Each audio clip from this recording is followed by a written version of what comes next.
Public health agencies currently issue a standard directive to building managers: increase outdoor air intake to dilute indoor airborne pathogens like COVID-19 and RSV. RSV, or respiratory syncytial virus, is a common respiratory virus that can cause severe lung infections in vulnerable populations. Following this mandate produces a dangerous, unintended mechanical consequence. By aggressively opening their intake dampers, buildings blindly pull in untreated, highly concentrated street-level air. This creates the ventilation paradox. To solve a biological crisis indoors, building systems actively introduce a chemical particulate crisis from the outdoors. The air ingested during these ventilation events is laden with localized exhaust, specifically NO2 and PM2.5. NO2 is nitrogen dioxide, a highly reactive gas from burning fuel, while PM2.5 refers to fine particulate matter less than 2.5 microns wide that can penetrate deep into human lungs. Because building managers lack real-time data about the environment immediately outside their walls, they are forced to trade biological risks for chemical ones.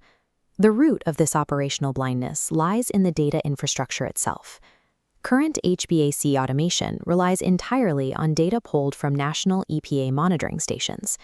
The EPA, or Environmental Protection Agency, maintains these reference monitors to track regional air quality compliance. This network suffers from extreme spatial sparsity. Across the United States, there is approximately one EPA monitoring station for every 2,700 square miles. In dense urban environments like New York City, this creates massive geographical latency. The nearest reference station providing data to any given commercial building is typically 2 to 8 miles away. This split-screen diagram illustrates the scale of the disconnect. On the left, a single station represents a massive regional zone. On the right, actual street-level data reveals that PM2.5 concentrations fluctuate by 300 to 500% within a single city block. Furthermore, these regional stations report data as 24-hour averages. This temporal smoothing completely erases sudden, highly concentrated pollution spikes, like a passing diesel convoy or a temporary smog event. Managing dynamic, life-safety ventilation systems using delayed regional weather reports forces buildings to operate completely blind to their immediate reality. The default assumption in the PropTech sector is that deploying low-cost, static indoor air quality sensors will solve this problem. Indoor sensors fail the ventilation paradox because they are purely reactive. They only detect pollutants after the building has already ingested them, meaning they cannot predict when it is actually safe to open the dampers. The architectural alternative is to measure the exterior environment directly.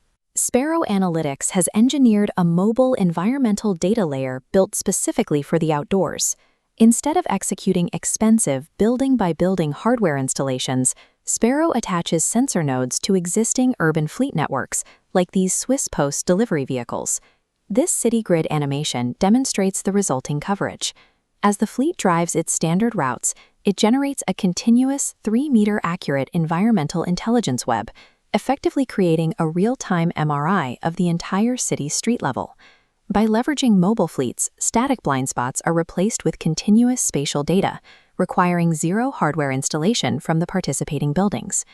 Beyond spatial accuracy, the Sparrow nodes capture data at a 1 to 5 second temporal resolution. This generates between 720 and 3,600 distinct readings per node per hour across a suite of high-grade electrochemical and optical sensors. The tiny sliver represents a single EPA hourly average, while the massive tower represents Sparrow's 3,600 discrete data points. This massive density powers Layer 2. The AI models dispersion trajectories across a 50-mile radius, tracking exactly where wind is carrying airborne threats. This yields predictive, highly specific outputs. The model can forecast exactly when a smog cloud will arrive at a specific address, or calculate that a localized traffic pollution surge will clear in exactly 45 minutes. This predictive capacity shifts building management from a reactive posture, responding to bad air already inside, to a defensive stance that blocks bad air before it enters. To utilize these forecasts, Layer 3 of the system connects the AI trajectory models directly to the building's mechanical actions. The trajectory data is pushed through a sub-5-second API directly into standard building management systems. An API is a software interface that allows different applications to communicate. And a building management system, or BMS, is the centralized computer network that controls a facility's mechanical and electrical equipment. When the API triggers an alert that PM 2.5 levels will exceed thresholds, it commands the BMS to switch from intake to recirculate.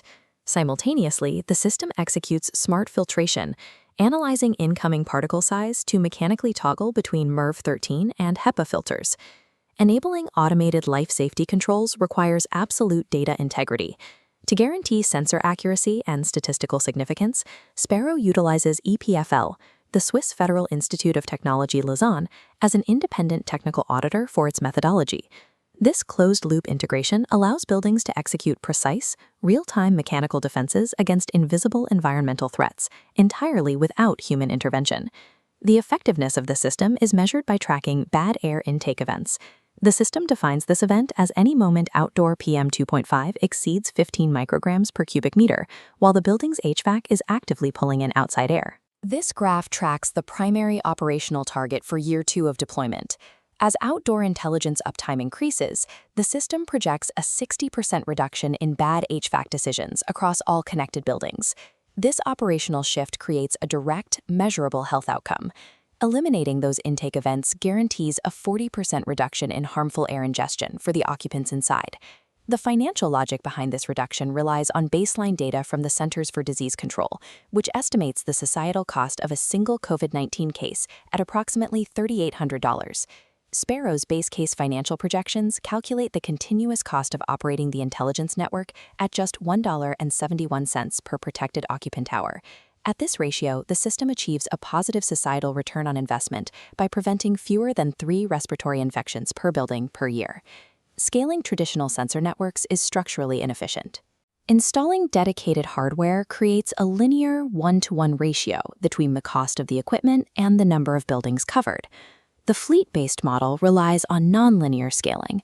One mobile network continuously maps the entire environment, providing concurrent data to all connected buildings simultaneously.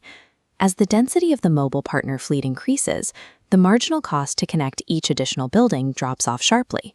Once the active network crosses the established 1,000 building threshold, the projected unit cost drops below $200 per building per month. This data architecture is designed for global distribution.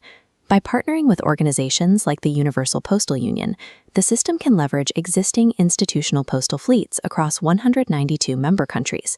By closing the data gap between the street-level environment and indoor mechanical systems, buildings can finally execute safe ventilation strategies.